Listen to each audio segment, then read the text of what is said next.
Hello, Eagles. Today we are going to be talking about an artist named Jasper Johns. Can you say Jasper Johns? Jasper Johns. So this is an artwork of his and it is called Letters. And if we look at this artwork, what is this an artwork of? Who can tell me? The alphabet, right? Okay, so you said alphabet, but if we squint at this artwork, what is the first letter that you see? The A, right? So your mind, you know why you saw that? So your mind reads an artwork exactly how it reads a page in a book. So it's going to read from left to right. So you're going to start at the top just like you're going to read a book at home.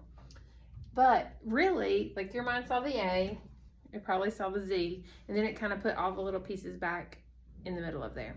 Because if we squint at this artwork, do you really see the letter I? Do you really see the letter V? Or the letter L? Right. So the way he has applied the paint is so thick, but his subject matter, what he is making his artwork of, is something so simple, the alphabet, right? But he's using all different kinds of colors, and if you could see this really up close, you can see the thickness of the paint. If you were to see this in person, and you look on the side, you can see how the paint is almost 3D. It's coming off the canvas because of the way that he has applied the paint. So for your project today, you are going to be making your very own alphabet, your very own letters. And we have some paper. You've got your fancy paper. And I would like for you to draw your letters with oil pastels. You know those oil pastels get real thick. And so you can overlap your layers and your colors on each of your letters. And you can do a grid like he did a grid, or you can put them all over the paper. And then we're going to make sure our name and what else goes on the back? Your code. Write your name and your code on the back.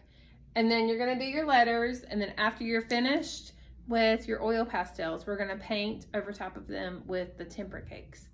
Because we know that the oil and the oil pastels and the tempera cakes, they resist. They don't like each other. So anywhere that you put the oil pastels, the tempera paint is not going to stick onto there. All right. You could also maybe at the end, you could go in with a Sharpie and you can add some highlights with your Sharpie once it's all dry. That'd be kind of cool, right? So after you have finished painting and everything's done, you're gonna put it on the drying rack and we're gonna clean up our space and get ready for the next project.